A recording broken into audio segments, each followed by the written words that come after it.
Hi guys, welcome back to my YouTube channel. My name is Maimuna, but you can call me May of Lagos. If this is your first time here, thank you for stopping by. Make sure you subscribe, turn on. We have started your post notification. Check out my other videos, and just welcome to the family. And if this isn't your first time, you already know that by now. You're my best friend. Sorry to my bestie, but you're my best friend now. Anyway, today's video is a movie review, and to be very honest, for the longest time, I have avoided doing movie reviews because I just feel like just maybe, I'm not exactly qualified to drop reviews. Most times I have no idea what people exactly are looking for. And I've also come to realize that sometimes everybody's going this way. Me, I am headed this direction. So I typically just decide to shy away from movie reviews. But, and then also because Nigerian celebrities do not exactly take movie criticisms um, lightly. I can go and say something now, and somebody will go and put it up somewhere that it was me that said it, and somebody will now come and be attacking me on social media, asking me, "Oh, what have you done? What can you do?" Ha! Anyway, I am very excited to talk about this movie because I went through so many emotions while watching this movie and I came to different conclusions at different points, right? So, this movie is Femi Adebayo's Jagun Jagun. Jagun Jagun means warrior in English or warlord or something like that. Yes, and it's a Netflix movie. And to be very honest, when there was this whole a movie's coming on Netflix and blah blah blah blah blah blah. I wasn't exactly enthusiastic about it because don't let me lie to you. I'm sure you know a typical Nigerian movie will have plenty action packed, A-list celebrities, A-list actors and actresses packed inside it, only for you to watch it and you're like, for instance, how did they rope you to doing this role in this movie? How? Like, why? Anyway, and then I also know that there are some filmmakers who have created their own paths when it comes to representing Yoruba culture, representing Nigeria in their movies. That is Tunde Kilani and Kunle Afolayan. So to be very honest, I was a bit, I'm not very sure I'm gonna watch this. Let me start this review already. Now, to begin with, casting was great. They put the people who could play the scenes and portray characters, and they did it well. That is one. Two, you can tell that a lot of planning, money, resources, and time, and deliberate thinking and planning went into the movie, from the choice of the location, like how a filmmaker, a producer, or whoever is involved is invested in that movie is when they create and build the set, they build the scene. They want something to happen and they make it happen naturally or artificially, anyhow. So you can tell that so much went into that movie to make it great.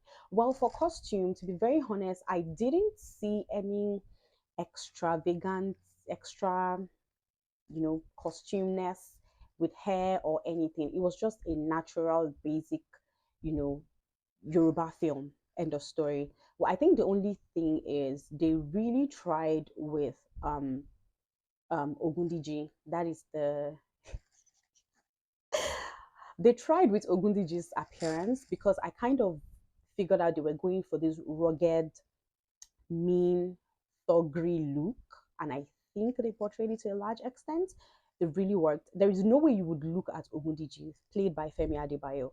That's the real Jagun Jagun in the movie, the number one warrior in the movie. There's no way you would look at him and it does not instill some kind of fear in you to an extent. Even if you don't fear him, maybe because you're like fearless, you're going to respect him to an extent because all the jagbajantes on his body and his appearance kind of like commands respect rather than demand it.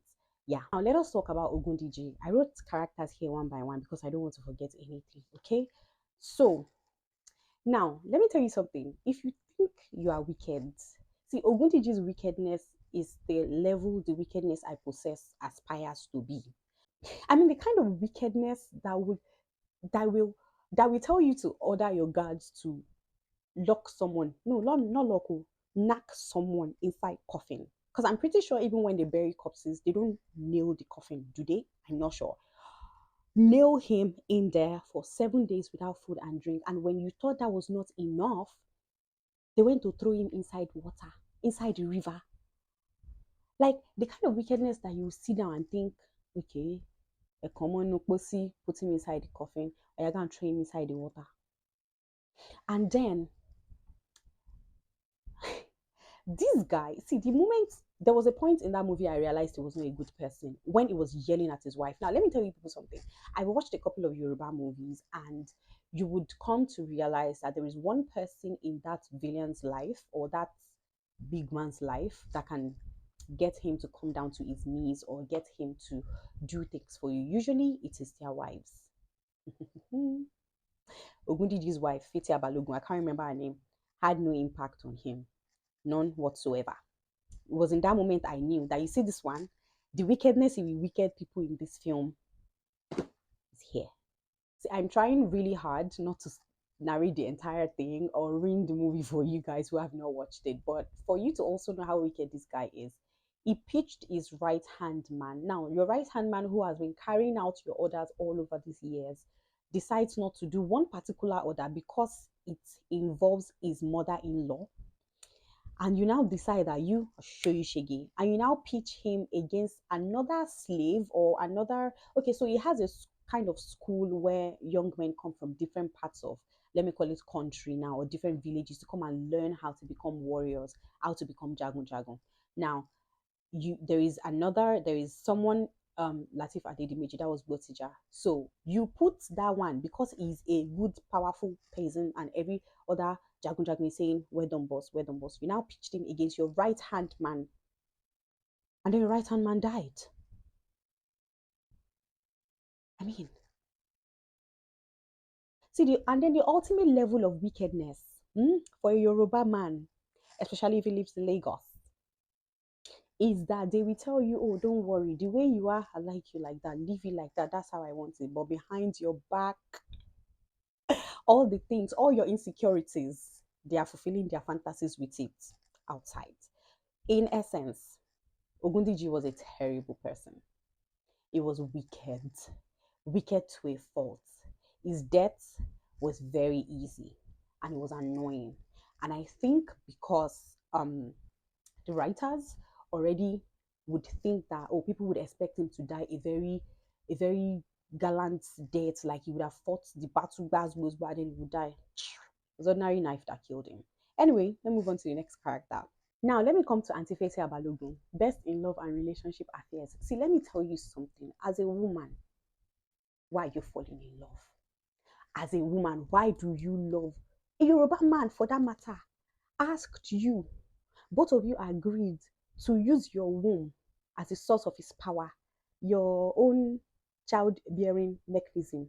You used it as a source of his power, and you did not collect his pekus from him.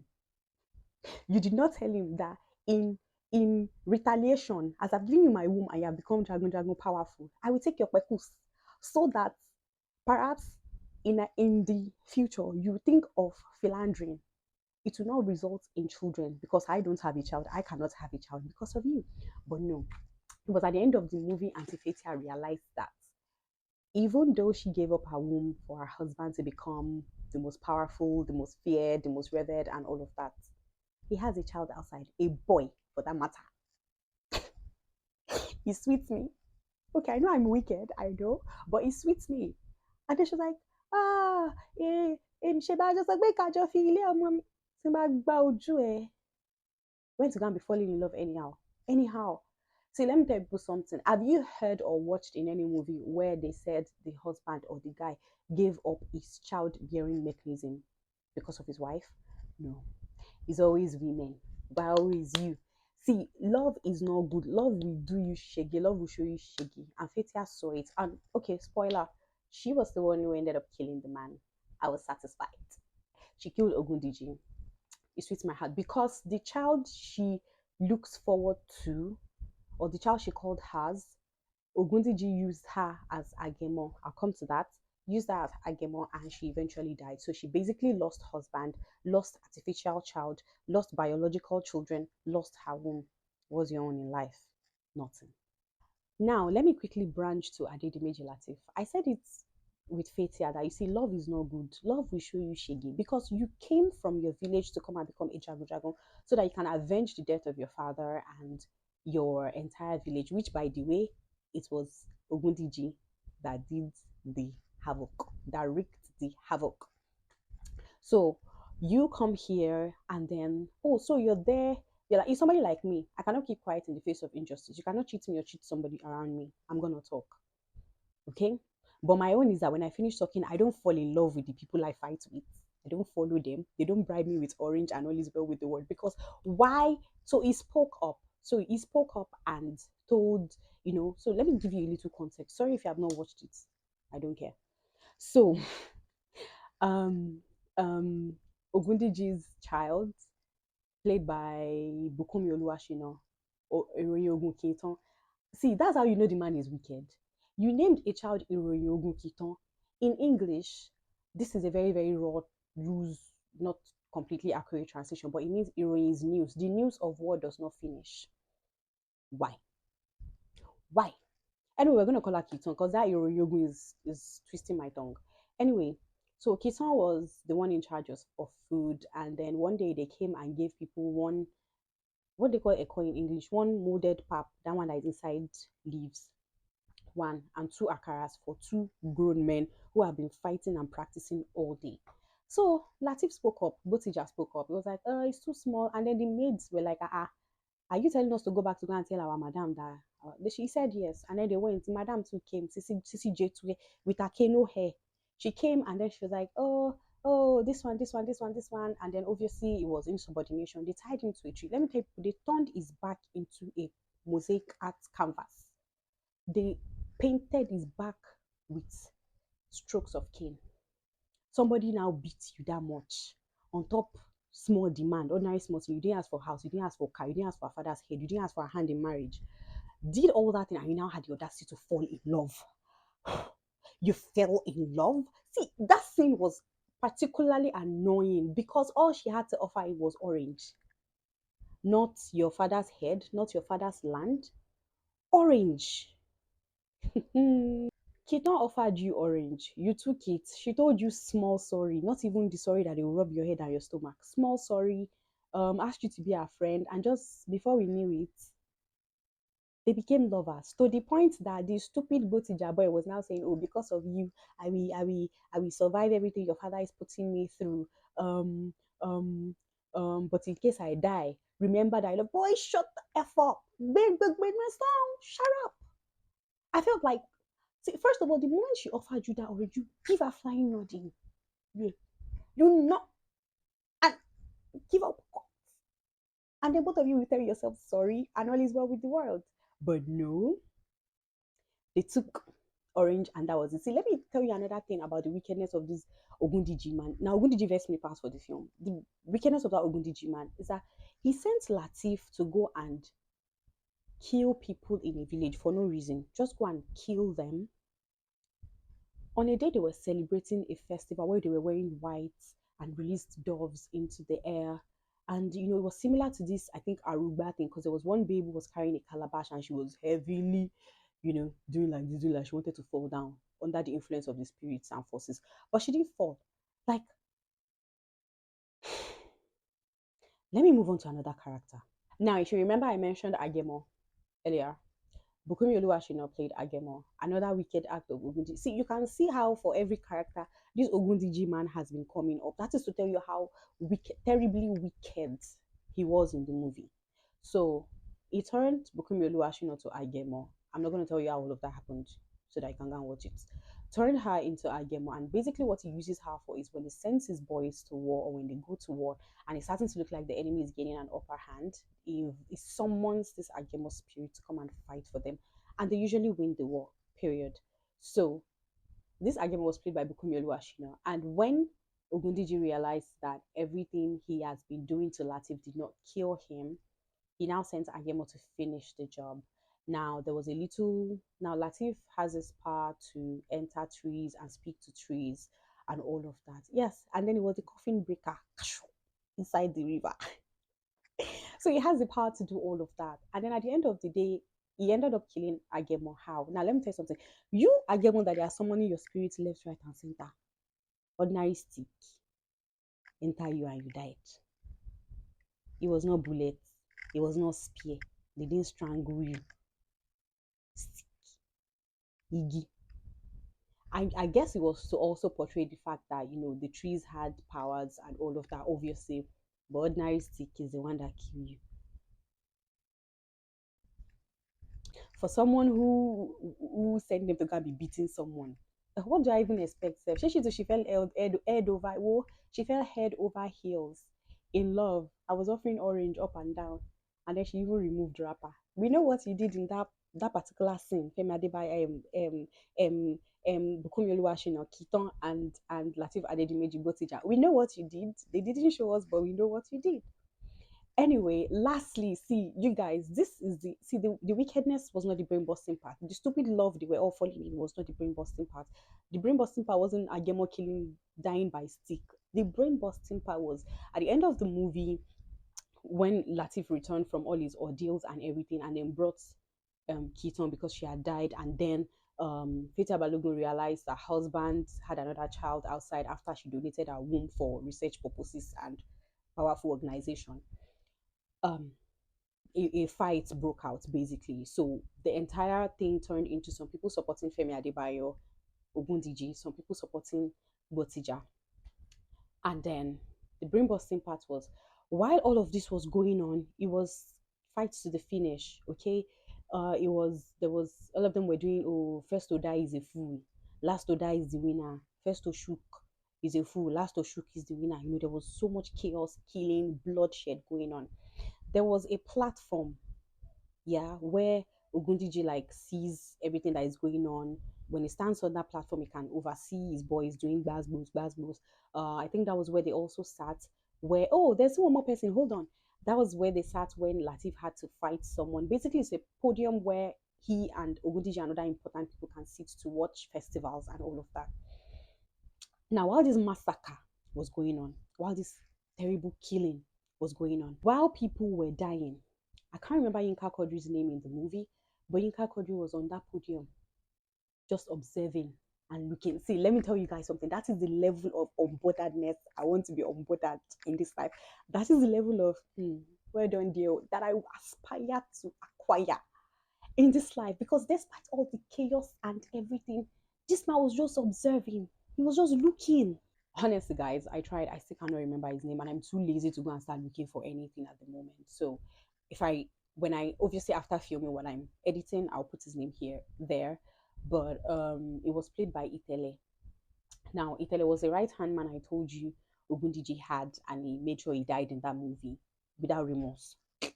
So, um after that one took Latif Adedimeji, that one took Botija.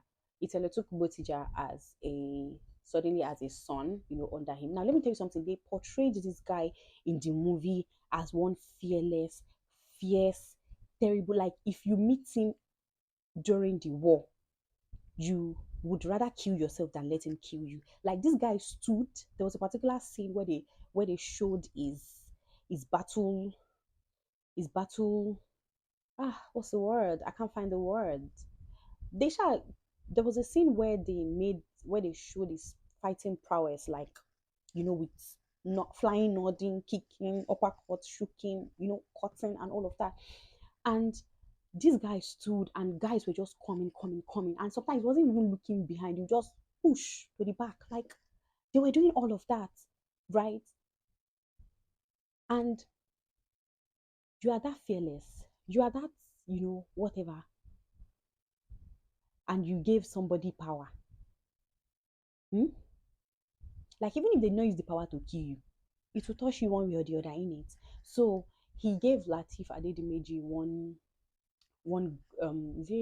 is a charm like that, Sha gave him, and during that period when they were fighting, where Latif had to prove himself to, be recognized by Ogundiji, he tried to use it to kill Itele. As he was going to appear, and it appeared.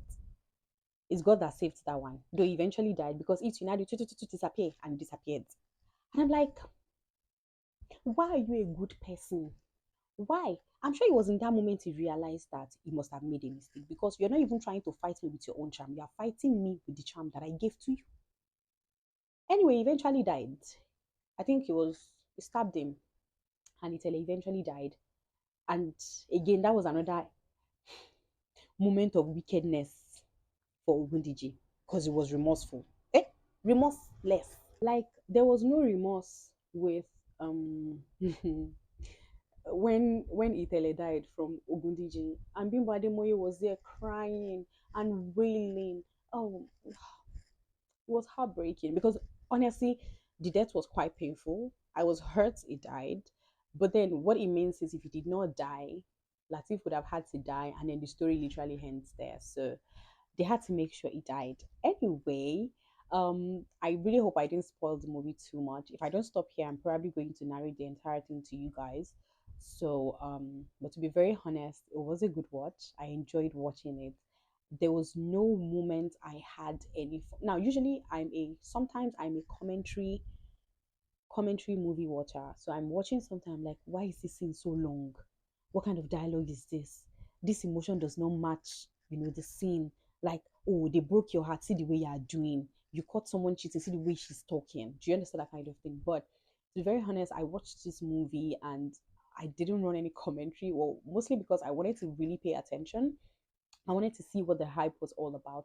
And to be very honest, I saw it.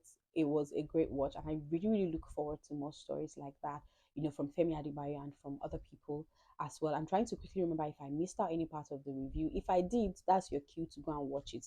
And if after this review you still think you don't want to watch it, you have coconut head. And I hope you knock it on the wall soon. Anyway, on a scale of 1 to 10 for me, I'm going to rate Jagun Jago a 9.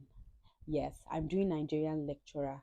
10 is for me, 9 is for you. So a solid 9 over 10. It was great. It was it was great. I enjoyed watching it. I think you'd enjoy watching it. And kudos to Femi Adebayo and everybody. And then it was his brother, Tope Adebayo, and is it Bayo Tijani or what's that guy's name that directed the whole thing?